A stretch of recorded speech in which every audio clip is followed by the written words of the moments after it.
मी ना आज लोणी काढवायला ठेवले आणि लोण्यामध्ये मी काय काय टाकणार आहे ते बघा. आणि ते आपल्या आरोग्यासाठी खूप चांगलं असतं. बघा आता किती छान असं तूप कडलंय. तर त्यामध्ये मी ही गवती चहा टाकते. तर गवती चहाचा काय फायदा, तर रोग प्रतिकार शक्ती आणि सर्दी आणि खोकला होतो ना, त्यासाठी चांगले आहे हा गवती चहा. तर विड्याची पानं जर आपण रोज संध्याकाळी झोपताना खाल्ली तर आपल्या तोंडाचा जो वास येतो तो वास यायचा कमी होतो आणि पित्त होत नाही, पोट साफ होतं. आणि हे आहे ब्राह्मीचा पाला.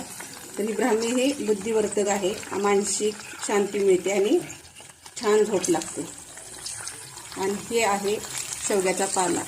हा तर पाला केसवाढीसाठी, आपल्या डायबिटीसाठी, डोळ्यासाठी, सगळ्यासाठी चांगले आहे. तर हे असं अशा प्रकारे मी कधी बनवते, कधी मिरी टाकते, वेलची टाकते, तेजपत्ता पण टाकते. आणि हे झालं बघा आपलं आयुर्वेदिक दूध.